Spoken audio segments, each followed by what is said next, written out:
Praise the Lord. आप सभी को जय मसीह की हमारे यूट्यूब चैनल में आप सभी का स्वागत करते हैं। सो परमेश्वर आपको बहुत ऐसे ब्लेस करे। सो आइए हम परमेश्वर के वचन में से सीखेंगे। क्या आइए हम परमेश्वर के वचन में से सीखेंगे और हम रोमियो की पुस्तक 12 अध्याय को पढ़ेंगे।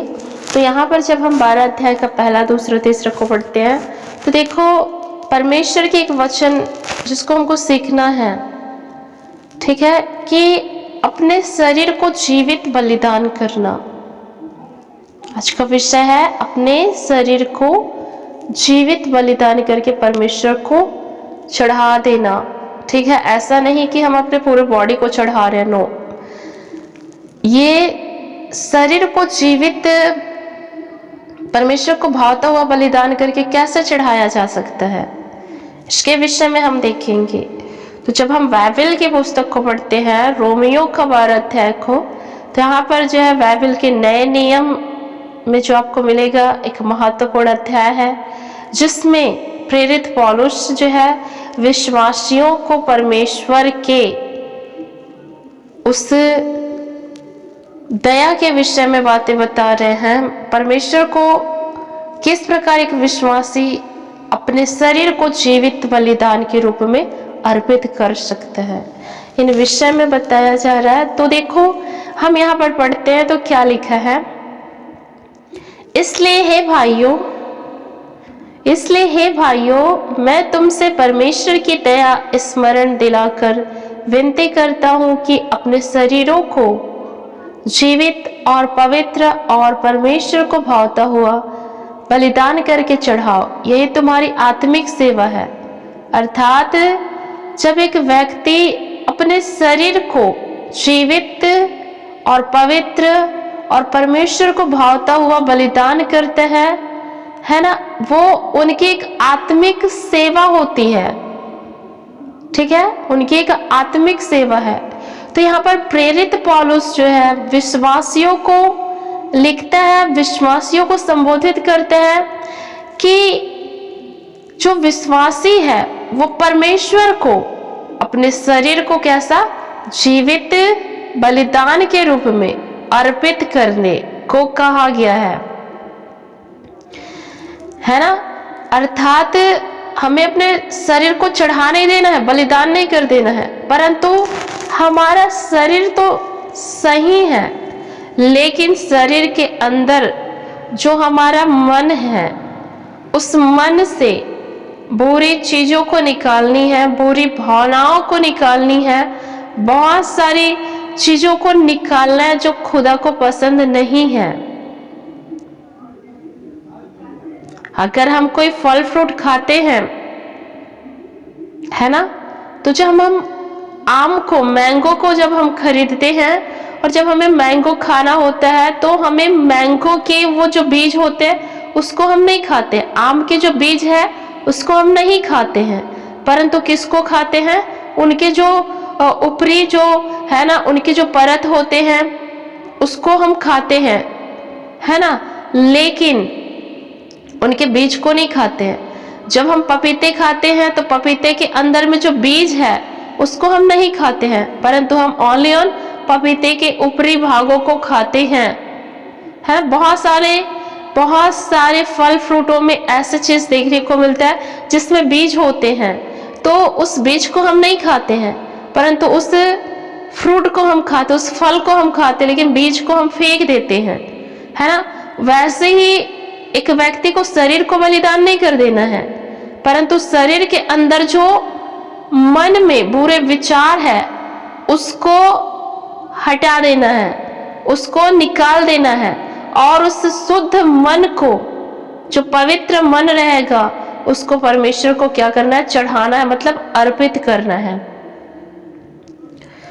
तो यहाँ पर प्रेरित पौलुस जो है विश्वासियों को यहाँ पर सिखा रहे हैं, बता रहे हैं कि किस प्रकार से बीज को नहीं खाते हैं।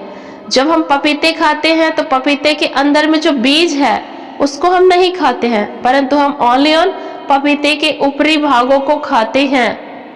है, बहुत सारे फल फ्रूटों में ऐसे चीज देखने को मिलता है जिसमें बीज होते हैं, तो उस बीज को हम नहीं खाते हैं, परंतु उस फ्रूट को हम खाते, उस फल को हम खाते, लेकिन बीज को हम फेंक देते हैं, है ना।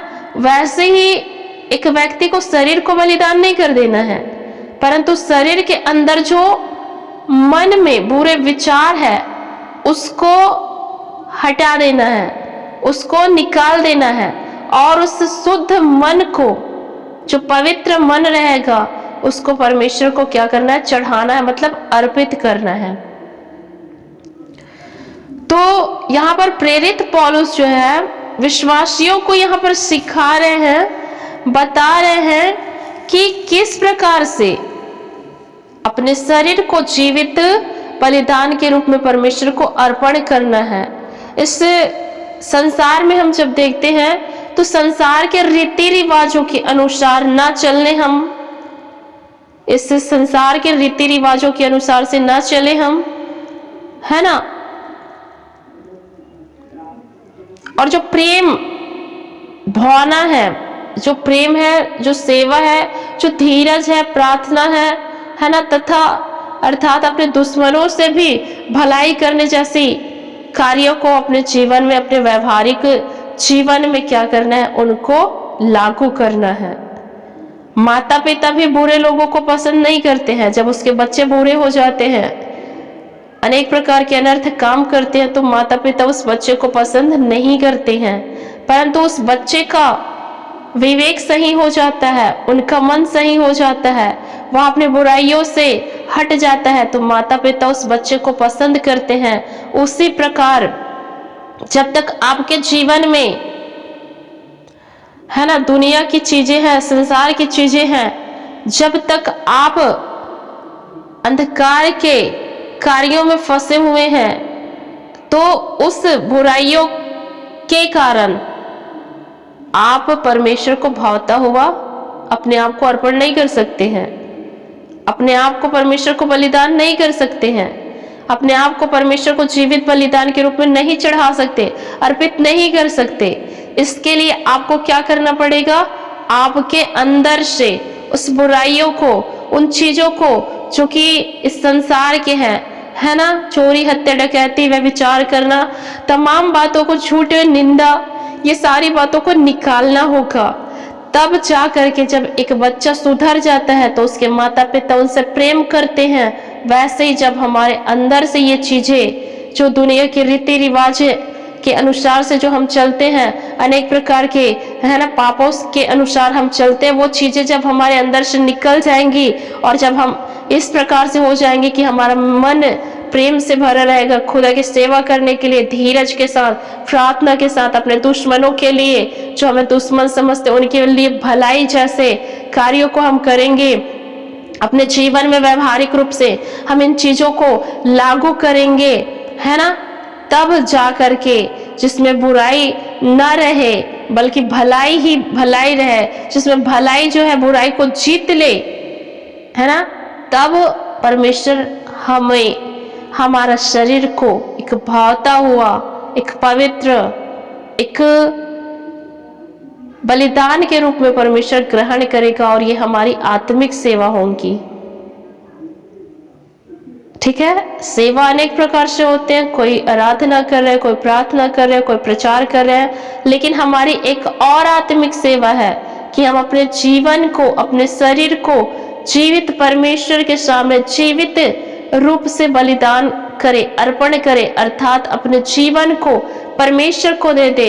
अपने जीवन में, अपने मन में जो बुराइयां हैं, जो पाप है, उन सब को हटा करके हमें परमेश्वर को भावता हुआ बलिदान के रूप में परमेश्वर को ग्रहण योग्य हो, ऐसे हम अपने आप को बनाए, अपनी बुराइयों को छोड़ दे, और हम परमेश्वर के कामों को करते हुए क्या करें, हम परमेश्वर की सेवा करें, अपने शरीर को जीवित, पवित्र और परमेश्वर को भावने वाला बलिदान चढ़ाना है। यही हमारी सच्ची आत्मिक सेवा है मेरे प्रियो। परमेश्वर को अपने आप को क्या कर देना है, बलिदान कर देना है। बलिदान करने का मतलब होता है समर्पण कर देना है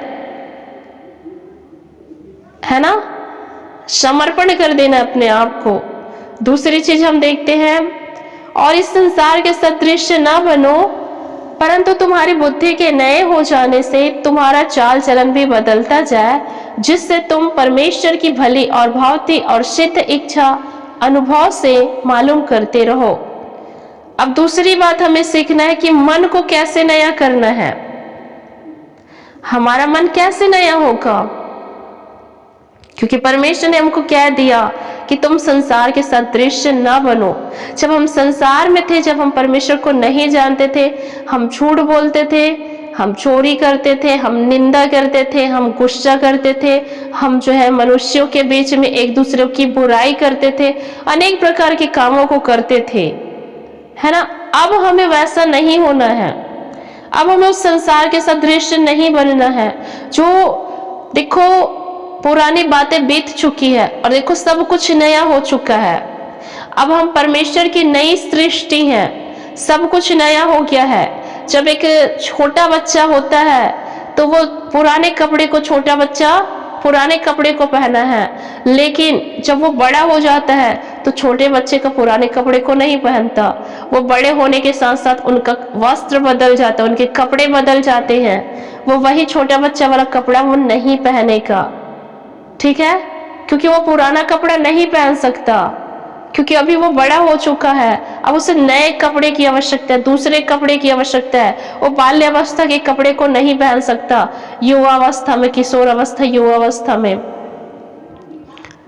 है ना। वैसे ही हम जब संसार में थे तो इस प्रकार की बुराई, इस प्रकार की चीजें हमारी जिंदगी में पाई जाती थी, लेकिन अब हमने मसीह यीशु को जान लिया है तो परमेश्वर का वचन कहता है कि देखो अब तुम इस संसार के सदृश ना बनो, क्योंकि तुम्हारी बुद्धि, तुम्हारे मन के नए हो जाने से तुम्हारा जो चाल चलन है वो क्या होते जाए, बदलता जाए, जिससे तुम परमेश्वर की भली और भावती और सिद्ध इच्छा अनुभव से मालूम करते रहो।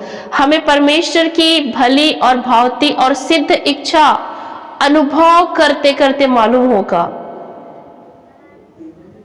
है ना। अनुभव से मालूम करते रहे, मतलब इस दुनिया के जो चीज है ना, इस दुनिया के जो कार्य हैं, आप संसार के लोगों को बोलेंगे, अगर कोई दो व्यक्ति झगड़ा कर रहा है और तीसरे व्यक्ति वहां पर उसकी बुराई कर रहे हैं, है ना, एक दूसरे व्यक्ति को मार पीट रहे हैं, लेकिन उनको जरा भी एहसास नहीं होगा कि उसने मेरे साथ कैसा बर्ताव किया है, उसने मेरे साथ कैसा व्यवहार किया है। तीसरे व्यक्ति जो उसकी निंदा कर रहे हैं उसको जरा भी एहसास नहीं होगा कि वह दो व्यक्ति के विषय में निंदा कर रहे हैं, उनके विषय में गलत बातें कह रहे हैं। उनको एहसास नहीं हो सकता, क्योंकि वो सत्य को नहीं जानता है, वो संसार में ही फंसे पड़े हैं।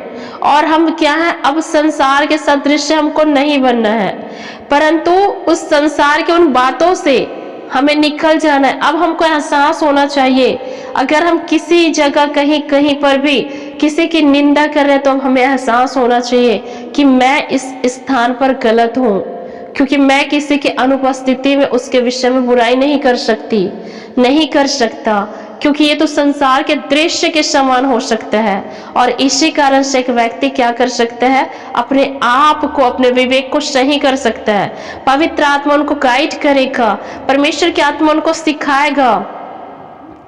और इसीलिए दुनिया के सदृश नहीं बनना, हमको दुनिया के अनुसार से अब मत चलो, कहता है पौलुस, लिखता है, बल्कि अपने मन को नया करो। अब हमें क्या करना है, अपने मन को नया करना है, ताकि हम परमेश्वर की इच्छा को जान सके। जब हमारे चाल चलन बदलते जाते हैं तो हम अनुभव करते हैं। कल तक हम झूठ बोलते थे, लेकिन जब हमने झूठ बोलना छोड़ दिया है, परमेश्वर को जान करके हमारे चाल चलन बदल गए हैं, तो हम क्या करते, अनुभव करते हैं कि अब हमारी जिंदगी में परमेश्वर हमसे बात कर रहा है। लोग हमसे जिस दृष्टिकोण से हमको देखते थे उस दृष्टिकोण से हमको नहीं देखते। हमको खुद को एहसास होता है कि हम पहले के जैसे नहीं रहे, हमारे अंदर कुछ चेंजेस, कुछ परिवर्तन, कुछ बदलाव आया है। और यही अनुभव होता है कि हम परमेश्वर को भाने लगते हैं, परमेश्वर को पसंद आने लगते हैं, परमेश्वर की भली और भावती और सिद्ध इच्छा को जानने लगते हैं। और जब हम जानने लगते हैं तो परमेश्वर अपने आप को क्या करता है, अपनी इच्छा को हम पर प्रकट करता है। अगर मैं किसी से बात कर रही हूँ आप में से, तो अगर मैं आपके कांटेक्ट में आ गई, मैं आपसे बात कर रही हूँ और आप मेरे संपर्क में हो, तो आप मुझसे बात कर रहे हो, तो बहुत सारी बातों को मैं बताते जाऊंगी, जिससे आपको मालूम होगा कि मेरी जिंदगी कैसी है ना, मेरा आचरण, मेरा व्यवहार कैसा है, आप इसको जानेंगे। और जब आप जानने लगोगे तो मैं और चाहूंगी कि आप मेरे विषय में और भी बातों को जान सके। मैं और चाहूंगी आपसे बात करना, ताकि और भी बातों को आपको, जो कि भेद की बातें, उनको भी मैं आपके सामने बता सकूं, प्रकट कर सकूं। तो वैसे जब एक व्यक्ति अपना मन फिरा लेता है, उस संसार से हट जाता है, और जब उसकी बुद्धि नई हो जाती है, उसका मन नया हो जाता है, जब उसके चाल चलन बदलते जाते हैं, तो वह परमेश्वर की भली और भौतिक इच्छा को समझने लगता है, अनुभव करने लगता है, मालूम करने लगता है। और परमेश्वर भी देखता है क्या यह व्यक्ति नया होते जा रहा है, और वो अपने आप को हम पर क्या करता है, प्रकट करता है मेरे प्रियो। हालेलुया। देखो, प्रेरित पौलुस के विषय में आप सब जानते हैं, वो परमेश्वर के कलीसिया को सताने वाला है, परमेश्वर के विरुद्ध ऐसा काम करने वाला है ना, कि परमेश्वर के राज्य को वो खत्म करता था, परमेश्वर के लोगों को मारता था, कलीसियाओं को सताता था। लेकिन जब परमेश्वर ने को दर्शन दिया पौलुस प्रेरित को, तो संत पौलुस है ना, पहले साउल से प्रेरित पौलुस संत पौलुस हो गया। अब वहीं परमेश्वर जो कलीसिया को सताने वाला था, उस पर अपने भेद को प्रकट कर रहा है। पौलुस को इतना प्रकाशन मिला है, बहुत ही ज्यादा, और उन्होंने बहुत सारे पत्र लिखे हुए हैं। क्या आप अपने दुश्मन के ऊपर कोई भेद को प्रकट कर सकते हो? कोई जो प्राइवेट बात है, कोई सीक्रेट बात है, क्या आप अपने दुश्मन से जिससे बैर रखते हैं उसको शेयर कर सकते हैं? बिल्कुल नहीं, क्योंकि आपको विश्वास नहीं है, और इसीलिए आप उसको सारी बातें शेयर नहीं कर सकते। लेकिन वही वैर रखने वाला व्यक्ति अगर आपका दोस्त बन जाए, आपका परम मित्र बन जाए, आपका बेस्ट फ्रेंड बन जाए, तो वो सारी बातों को आप उस पर शेयर करेंगे, आप उस पर जाहिर करेंगे, आप उसको सारी बातों को बताएंगे, यहाँ तक कि आप अपने गुप्त बातों को भी बता देंगे कि मेरे घर में इस प्रकार से कार्य हो रहा है, ऐसा है वैसा है। आप जो भी बातें उसको बता देंगे। हालेलुया। बताएंगे, क्यों बताएंगे? क्योंकि वो आपके मित्र हो चुके हैं। अब वो आपके दोस्त, आपके मित्र हो चुके हैं। जो आपके दुश्मन, वो आपके मित्र हो चुके हैं, इसीलिए आप उसको सारी बातों को बता देते हो। वैसे ही प्रेरित पौलुस जब परमेश्वर की कलीसिया को सताता था, उन्हें कुछ नहीं पता, लेकिन परमेश्वर ने को दर्शन दिया, तो उसको जब उसका जीवन बदल गया, जब वो संसार के दृश्य नहीं होया, संसार के सदृश्य से निकल गया, है ना, उनका विवेक बदल गया, मन चेंज हो गया, मन बदल गया और उनका जीवन बदल गया, तो वहां पर क्या हुआ कि उसने परमेश्वर के भेदों को जान सका। परमेश्वर ने अपने आप को उन पर जाहिर कर दिया, उसने अपने आप को प्रकट कर दिया। और जब आप देखेंगे कि प्रेरित पौलुस जो कि पतरस से छोटा है, और पतरस जो प्रभु यीशु मसीह के चेले हैं, पतरस आगे चलकर प्रेरितों के काम में गलातियों की पुस्तक में ऐसा कुछ पढ़ेंगे ना, तो वहां पर देखेंगे कि प्रेरित पौलुस जो है कि इनको सिखा रहे हैं, है ना, गलातियों की पुस्तक में है, पतरस को सिखा रहे हैं। पतरस उनको बड़ा भाई के सम्मान देता है। पतरस जो कि खुद बड़ा है, पौलुस को बड़े भाई के रूप में सम्मानित करता है, क्योंकि पतरस उन बातों को समझ नहीं पा रहा था, जो कि चेला है, जो प्रेरित बन गया। लेकिन जो पौलुस है, जो कलीसिया को सताता था, पवित्र आत्मा ने, परमेश्वर ने उनको ऐसी बातों को प्रकट किया, है ना, ऐसी बातों को जाहिर किया कि क्या हुआ कि उन्होंने, पौलुस ने, प्रेरित पौलुस ने जो है कि पतरस को भी सिखाने का, है ना, सिखाने लगे। तो यहाँ पर इन बातों को जब हम पढ़ते हैं ना, तो इन सारी बातों को पढ़ करके हमको मिलता है कि परमेश्वर कितना महान है। जो रिजेक्टेड है, जो रिजेक्ट हो चुके हैं, उसको परमेश्वर कैसे ऊंचा करता है। जिनकी कोई वैल्यू नहीं है, उनको परमेश्वर कैसे ऊंचा करता है। कब करता है? जब वो व्यक्ति मन फिरा लेता है, जब वो नया बन जाता है, तो परमेश्वर उनको क्या करते जाता है, बढ़ाते जाता है। ठीक है। तीसरी बात हम यहाँ पर पढ़ते हैं, क्योंकि मैं उस अनुग्रह के कारण जो मुझको मिला है, तुम में से हर एक से कहता हूं कि जैसा समझना चाहिए उससे बढ़कर कोई भी अपने आप को न समझे, पर जैसा परमेश्वर ने हर एक को परिणाम के अनुसार बांट दिया है, वैसा ही सुबुद्धि के साथ अपने को। बराबर हम पढ़ते हैं तो कहता है कि पौलुस उन विषय को याद रखा है, पौलुस उन परमेश्वर की दया को याद रखा है, परमेश्वर के अनुग्रह को उसने याद रखा है, और कहता है कि मैं उस अनुग्रह के कारण जो मुझे मिला है, तुम में से हर एक से कहता हूं कि जैसा समझना चाहिए उससे बढ़कर कोई अपने आप को ना समझे, पर जैसा परमेश्वर ने हर एक को परिणाम के अनुसार बांट दिया है, वैसे ही सुबुद्धि के साथ अपने को समझे। यहाँ पर मसीह में एकता के विषय में बताया गया कि हम सब मसीह यीशु के एक अंग है, एक शरीर है, एक देह है, और इस शरीर के, इस देह के बहुत सारे अंग हैं। भले ही हमारे वरदान अलग अलग हो, लेकिन हमें एक साथ रहना है। किसी को हम अपने से जो छोटा ना समझे, परंतु हर एक व्यक्ति को अपने से बढ़ करके समझे, है ना, क्योंकि हम सब शरीर है। शरीर जो होता है, देह होता है, अगर उसमें एक भी अंग अनकम्प्लीट है तो शरीर जो है अच्छा नहीं लगता है। शरीर परफेक्ट रहता है ना, कंप्लीट रहता है, तभी उसका कार्य होता है। हाथ का कार्य पैर नहीं कर सकता, पैर का काम हाथ नहीं कर सकता है। जब शरीर में पैर नहीं रहेगा, हाथ नहीं रहेगा, तो अच्छा नहीं दिखता। उसी प्रकार हम सब मसीह के देह हैं, और हम में से एक भी एक दूसरे से अलग है तो अच्छा नहीं लगता। इसलिए हम सबको क्या होना है, एक साथ ऐड रहना है, एक साथ मिले हुए रहना है। भले हमारे वरदान अलग अलग हो, लेकिन हम सब क्या है, परमेश्वर के शरीर है मेरे प्रियो, है ना। अपने दिए हुए वरदानों को, जो भविष्यवाणी की वरदान है, सेवा करने की, उपदेश देने की, दान अगुवाई देने की, दया की, सभी प्रकार के जो वरदान परमेश्वर ने हमको दिया, उनका हमको उपयोग करना है। हमें प्रेम निष्कपट होकर बुराई से घृणा करना है, भलाई में लगे रहना है, एक दूसरे से प्रेम करते और एक दूसरे का आदर करना हमको चाहिए। और हमें आशा में आनंदित रहना है, क्लेश में धीरज धरे हुए प्रार्थना में लगे हमको रहना है ना। जो हमको सताते हैं उन्हें हमें आशीर्वाद देना है, दुश्मनों के प्रति हमें अच्छा व्यवहार करना है। जो हमें सताते हैं उनको हमें ब्लेस करना है, आशीष करना है, उनके लिए प्रार्थना करनी है। बुराई का बदला बुराई से हमको नहीं लेना है। बुराई करके जो है कि लोगों को और भी चांस नहीं दे सकते। जो हमारे साथ बुराई कर रहा है उसके साथ हमको भलाई ही करना है, बुराई से, है ना, भलाई से बुराई को जीत लेना है। ठीक है।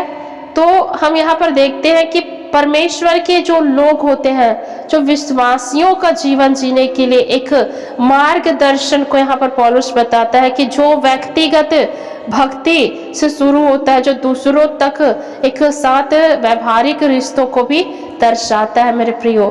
तो यहाँ पर हम देखते हैं कि हमें संसार के सदृश नहीं होना है। हमें जो है परमेश्वर की दया को स्मरण करते हुए अपने शरीर को जीवित बलिदान के रूप में परमेश्वर को अर्पण करना है। हमें संसार के सदृश नहीं होना है, परंतु हमारे हृदय के, हमारे मन के नए हो जाने से हमारी चाल चलन बदलते जाए, ताकि हम परमेश्वर की भांति और भली इच्छा के अनुसार हम परमेश्वर के इच्छा को अनुभव कर सके, मालूम कर सके, है ना। और पौलुस लिखता है कि कोई भी अपने आप को एक दूसरे से बढ़कर ना जाने, परंतु जैसे जिनको वरदान दिया गया है उसी के अनुसार से क्या करे, सबसे प्रेम करे, एक दूसरे से प्रेम करे, आदर करे एवं भलाई करे। तो आज हमने रोमियो के पुस्तक में देखा कि किस प्रकार से एक व्यक्ति अपने जीवन को जीवित बलिदान कर सकता है, अर्थात अपने मन को फिरा करके, अपने मन के बुरी विचारों को, अपने मन को जो है कि अच्छा करके एक व्यक्ति क्या कर सकता है, परमेश्वर को जीवता हुआ बलिदान कर सकता है। जैसे कि हम देखते हैं हमारे घर मेहमान आते तो हम क्या करते हैं, उत्तम से उत्तम चीजों को, बेस्ट से बेस्ट चीजों को हम देते हैं। वैसे ही परमेश्वर, है ना, जब हम सब्जी मार्केट जाते हैं तो हम उत्तम से उत्तम सब्जी को, अच्छे से अच्छे सब्जी को खरीदते हैं, कोई हम फालतू सब्जी को नहीं खरीदते हैं। अच्छे से अच्छे ताजे सब्जी को खरीदते हैं, और जो बेकार होता है उसको हम नहीं रखते अपने पास। फ्रिज में आपने बहुत सारे सब्जियां रखे हैं, लेकिन जो बेकार हो गया उसको फेंक देते हो, जो अच्छा है ताजा उसको सब्जी बनाते हैं। वैसे ही परमेश्वर आपके और हमारे जीवन से चाहता है कि जब हम पाप में बुराई में पड़े रहेंगे तो परमेश्वर को कभी भी हम अपने जीवन को अर्पण जीवित नहीं उनको बलिदान कर सकते। इसीलिए हमारे अंदर से उन बुराइयों को निकालना है, ताकि जाकर हम परमेश्वर को अपना जीवन बलिदान कर सके, अर्पण कर सके, समर्पण कर सके। सो परमेश्वर इस वचन के द्वारा सभी को आशीष दे। आमीन।